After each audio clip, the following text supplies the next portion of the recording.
The photo didn't whisper, it screamed. A prince folded into the back seat of a dark car, beard grown wild, hoodie pulled low, eyes hollow, wrapped in a blanket like a man hiding from daylight itself. And in that single frozen frame, the fairy tale finally collapsed. Because this wasn't rebellion anymore. This wasn't stepping back. This was exile in real time, and the world felt it before anyone said a word. This wasn't just Prince Harry without a palace. This was Harry without a plan, without protection, without the family he once burned bridges to. And suddenly the question nobody wanted to ask was unavoidable. How did it come to this? And who's moving behind the scenes while he spirals? Because while Harry drifts through parking lots and borrowed driveways, something far more calculated is happening quietly, carefully, and with royal precision. A conversation has begun. Not loud, not public, but serious. And it circles around two names the palace can no longer ignore: Archie and Lilibet. Sources close to the situation say the breaking point wasn't the debts, the lawsuits, or even the humiliation. It was the instability, the movement, the silence. Children growing up in transit while their parents wage separate wars for image, leverage, and survival. And that's where this story turns darker. Because once the word children enters the room, the monarchy stops pretending it's just family drama. Behind closed doors, insiders describe a mood shift so sharp it startled even seasoned aides. Sympathy evaporated. Patience expired. And suddenly, what had once been dismissed as Harry's mess became something else entirely. A risk. A risk to legacy. A risk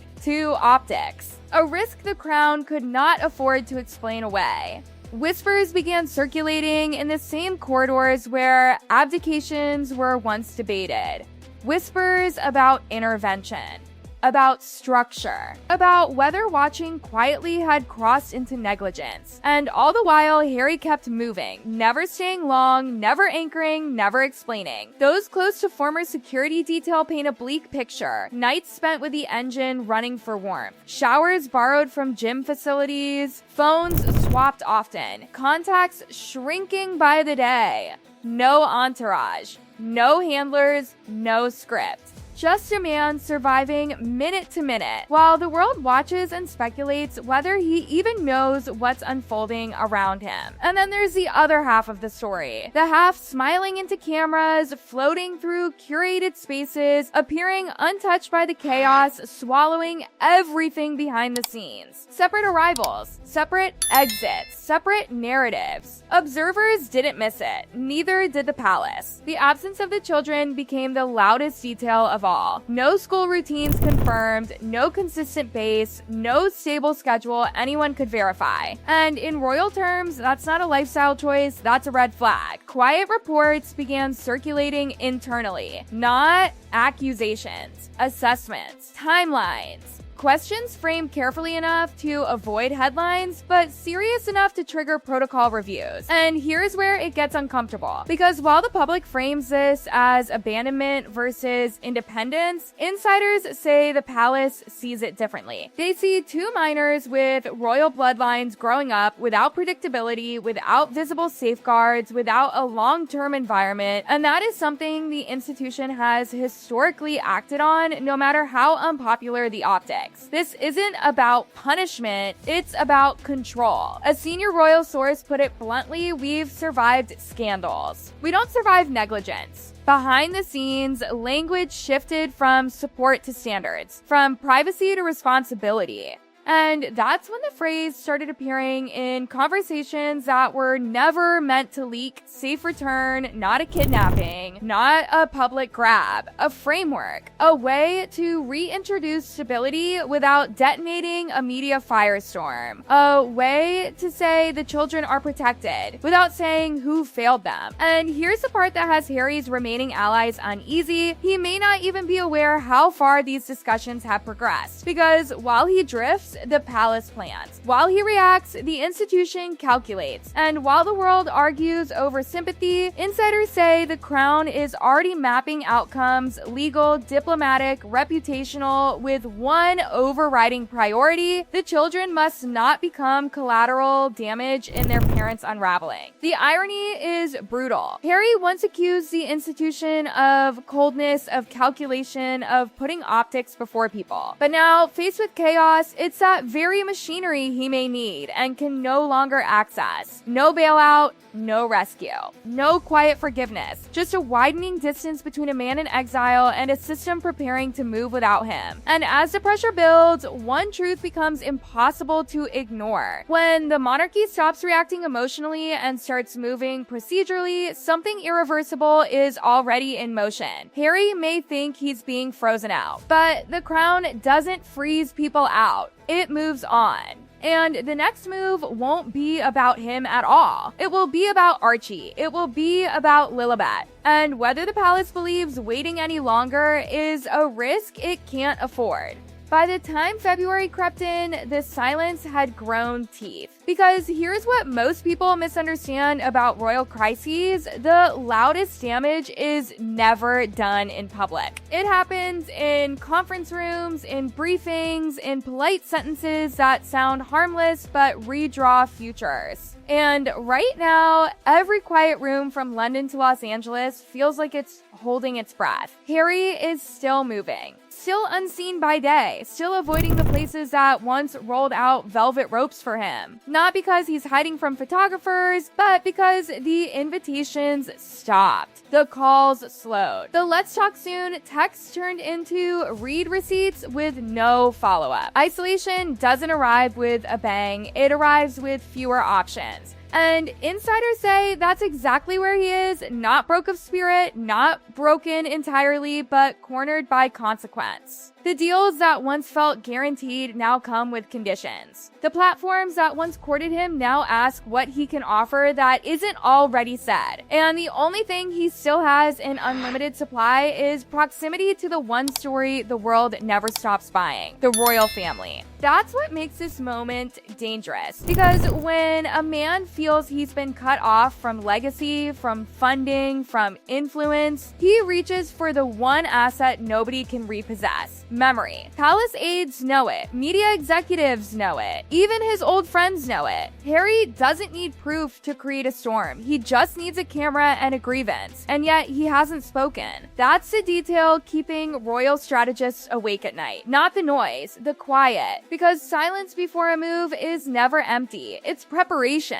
Meanwhile, back in the UK, the tone has shifted from defensive to deliberate. The palace isn't clapping back. It isn't leaking sympathy pieces. It isn't staging emotional appeals. It's doing something colder and far more effective. It's behaving normally. Public engagements continue. Charity visits proceed. Speeches focus on stability, duty, structure. Words chosen carefully, but the subtext lands loud. The monarchy is steady, predictable, intact. Contrast does the work. While one side looks adrift, the other looks anchored. And in the court of public opinion, stability wins even when it feels less exciting. Behind the scenes, what's being discussed isn't punishment, it's distance. Institutional distance. The kind that doesn't explode in headlines but shows up quietly over time. Fewer references, fewer acknowledgements, fewer pathways back in. Not exile by decree, exile by omission. And the longer Harry remains outside the structure, the harder it becomes to re-enter without conditions he may never accept. But the conversation still circles back to two small figures who didn't choose any of this: Archie,